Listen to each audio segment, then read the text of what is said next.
Hello girls and boys, आज के इस वीडियो में हम विद्यालयों में या लैंगिक जो भेदभाव होता है उस लैंगिक भेदभाव के ऊपर चर्चा करेंगे कि लैंगिक समानता या असमानता जो होती है वो लैंगिक असमानता को किस प्रकार से दूर किया जाता है। सर्वप्रथम चर्चा कर लेते हैं विद्यालय में लैंगिक भेदभाव के ऊपर। तो विद्यालय में जो लैंगिक भेदभाव दिखाई पड़ता है जो कि शिक्षकों के पक्षपातपूर्ण दृष्टिकोण को दर्शाता है। इस प्रकार का पक्षपातपूर्ण दृष्टिकोण संविधान के मानवीय व नैतिक दृष्टिकोण से पूर्णतः गलत है।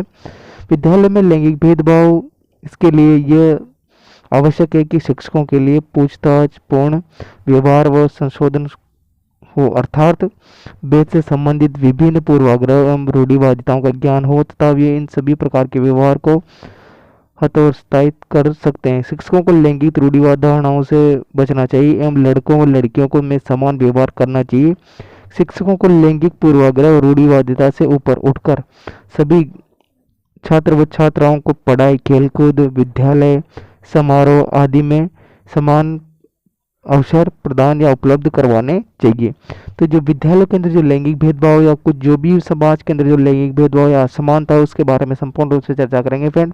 तो इसके आगे लिखेंगे आप, समाज में लैंगिक पूर्वाग्रह रूढ़िवादिता को समाप्त करने के लिए शिक्षकों का ये दायित्व है कि वो उदाहरण देकर छात्र छात्राओं को यह समझाए कि लड़कियां भी घर के बाहर का अपना काम कर दीजिए, क्षेत्रों में अच्छे प्रदर्शन करिए। इस प्रकार के घरेलू कार्यों में लड़कों की भी सहयोग करना चाहिए। इस प्रकार के विचारों को प्रसार में शुरुआत में थोड़ी कठिनाई अवश्य होगी लेकिन किंतु दूरगामी परिणाम होंगे। समाज में लैंगिक पूर्वाग्रह रूढ़िवादिता को समाप्त करने के लिए विद्यालय परिसर में लगे बुलेटिन बोर्डों में पुरुषों को घर का काम करने हेतु एवं बच्चों को देखभाल करने हेतु चित्रता, स्त्रियों को घर के बाहर के काम जैसे मोटरसाइकिल, ट्रेन चलाते हुए तथा ऑफिस के कार्य संभालते हुए चित्र दर्शाने चाहिए। 7 नंबर का है, कई बार ये भी देखने को मिलता है कि लड़कियों को जीव विज्ञान व गृह विज्ञान के क्षेत्र में करियर बनाने की सलाह दी जाती है, भले ही उनकी रुचि भौतिक शास्त्र व गणित में क्यों न हो। इस प्रकार का निर्देशन एवं परामर्श पूर्णतः गलत है। कल्पना चावला और सुनीता विलियम्स ने इस बात का अच्छा उदाहरण प्रस्तुत किया कि गणित, भौतिक शास्त्र और अभियांत्रिकी में लड़कियों को बेहतर प्रदर्शन कर सकती है। अध्यापकों को ऐसा वातावरण स्थापित करना चाहिए जिससे कि वह कला में दोनों वर्गों को समान रखा जाए। इस प्रकार से आपको ये सारे पॉइंट लिख लेते हैं। नेक्स्ट हेडिंग लगानी है आपको, समाज में लैंगिक भेदभाव। तो समाज में जो भी लैंगिक भेदभाव उसके बारे में जान लेते हैं कि इसको किस प्रकार से क्या होता है। सामान्य रूप से भारतीय शिक्षा व्यवस्था में प्राचीन रूप पर विचार किया जाए। समाज में लिंग भेद के आधार पर शिक्षा व्यवस्था की उपलब्धि थी।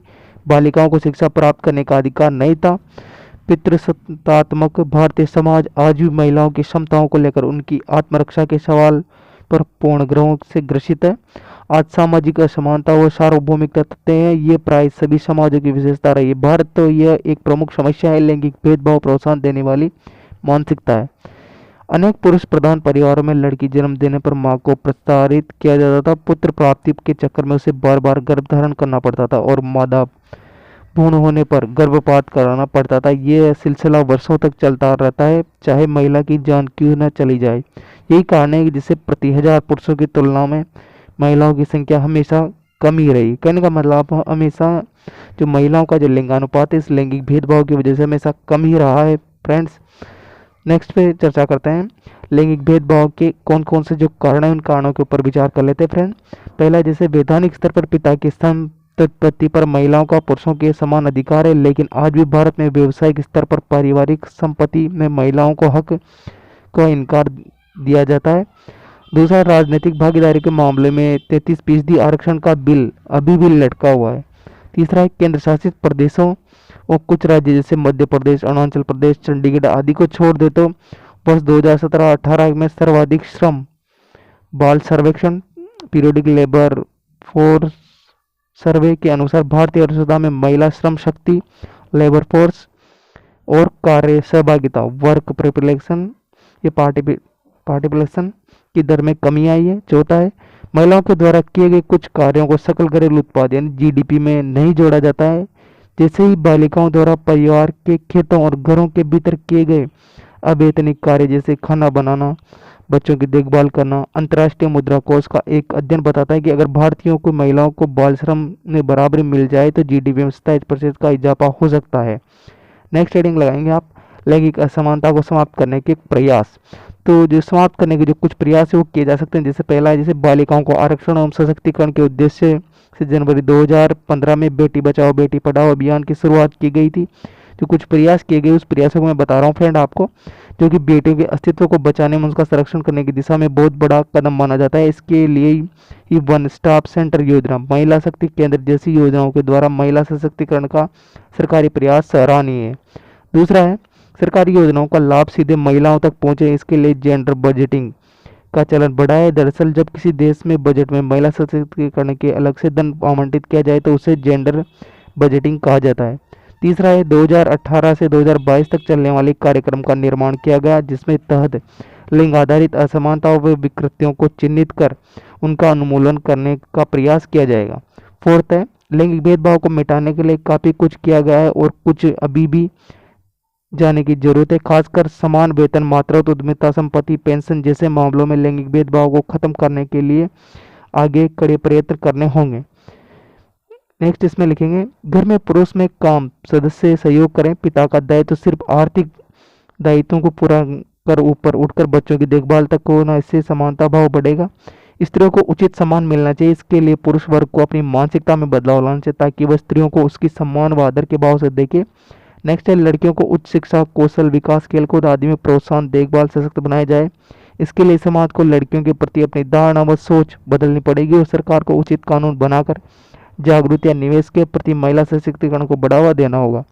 नेक्स्ट है इसके अंदर चूंकि लड़कियों को शुरू में काफ़ी असमानताओं का सामना करना पड़ता है, इसलिए हमें लड़कियों को एक प्लेटफॉर्म या एक स्तर या कहने का मतलब एक मंच प्रदान करना चाहिए जहां वे अपनी चुनौतियों को साझा कर सके, वो अपने लिए एक सही विकल्प तलाश कर सके और अपने जो वैधानिक अधिकार है वो कर्तव्य हैं उनको वो पहचान कर सके। लगभग जैसे उनके वैधानिक अधिकार क्या है, उनके कर्तव्य क्या है, उनकी वो लगभग रूप से उस मंच के ऊपर या उस तरह या प्लेटफॉर्म के ऊपर उन सारी चीज़ों को पहचान कर सकेगी फ्रेंड। नेक्स्ट हेडिंग है आपकी जेंडर असमानता की चुनौतियां। तो जेंडर असमानता की क्या क्या चुनौतियां, जैसे लिंग भेद की समस्या, शिक्षा की समस्या, स्वास्थ्य और पोषण की समस्या, धार्मिक अंधविश्वास और अज्ञानता की समस्या, यौन उत्पीड़न और यौन शोषण की समस्या, दहेज की समस्या, नेक्स्ट है तलाक की समस्या, नेक्स्ट है महिला कर्मचारियों को कम वेतन देना, नेक्स्ट संचार माध्यमों द्वारा नारी की विकृत छवि प्रस्तुत करना। कहने का मतलब ये उसके कुछ कारण है, उसको लिख लीजिए आप। नेक्स्ट है जेंडर संवेदीकरण हेतु पाठ्यक्रम व पाठ्य वस्तुओं को जेंडर पक्षपात से मुक्त करने हेतु सुझाव। तो जेंडर जो संवेदीकरण है उसको पाठ्यक्रम के अंदर पक्षपात को मुक्त करने के लिए सुझाव देने चाहिए। वो है पाठ्यक्रम और पाठ्य वस्तुओं में ये संशोधन करने की आवश्यकता है कि जहाँ महिलाओं का चित्रण केवल ऊंची गृहिणियों की तरह किया जाता है, पुरुषों के समान महिलाओं की उपलब्धियों को शामिल करने की इसके अंदर आवश्यकता है। नेक्स्ट पॉइंट है, उस नेक्स्ट पॉइंट की ओर चर्चा कर लेते हैं फ्रेंड। नेक्स्ट पॉइंट में आप लिखेंगे पाठ्यक्रम एवं पाठ्य पुस्तकों एक जेंडर समिति जिसमें अकादमिक, नारीवाद, इतिहासकार, सरकार वगैरह जो सारी चीज़ें हैं आदि को शामिल किया जाए, जिसमें पाठ्यक्रम में गुणवत्ता ये सुनिश्चित हो जाए कि पाठ्य पुस्तकें जेंडर भेदभाव से मुक्त हो। नेक्स्ट है बालिकाओं के स्थान के बारे में सतही सोच लिखने के बजाय लेखकों को परिवार में बालिकाओं की वास्तविक स्थिति को महसूस करने के लिखना चाहिए। नेक्स्ट है पाठ्य पुस्तकों के उत्पादन को साधारण किया जाए, नहीं लिया जाना चाहिए, बल्कि इस पर राज्य सरकार का पर्यवेक्षण या नियंत्रण होना चाहिए। नेक्स्ट लिखेंगे आप जेंडर समानता हेतु प्रयास। तो जेंडर समानता हेतु क्या प्रयास किए जाएं, वो है लड़के व लड़कियों को बराबर या व्यवहार देख रेख समान मिले, लड़के लड़कियां महिलाओं पुरुषों को समान पोषण, स्वास्थ्य सेवाएं, शिक्षा, रोजी रोटी कमाने और विकास को समान अवसर मिले। नेक्स्ट है अपने स्वयं के विचारों में परिवर्तन करके समुदाय में लिंग पक्षपात और महिलाओं के प्रति हिंसा का बातचीत करने के लिए प्रोत्साहन करना। नेक्स्ट है पुरुषों और महिला दोनों परिवार के फैसलों में बराबर भागीदारी निभाए, दोनों सामुदायिक फैसलों में भी शामिल हो, एक सकारात्मक फैसला वातावरण तैयार करना और सामुदायिक प्रभावशाली लोगों को इस अभिप्राय में शामिल करना। फ्रेंड आशा करता हूं कि आपको वीडियो अच्छा लगा होगा, तो प्लीज़ वीडियो को लाइक करें, शेयर करें और चैनल को सब्सक्राइब करना ना भूलें और जो घंटी वाला आइकन है उसको ऑन कर लें। तो फिर फ्रेंड मिलते हैं नेक्स्ट वीडियो के अंदर, तब तक के लिए जय हिंद, जय भारत, वंदे मातरम। Thanks for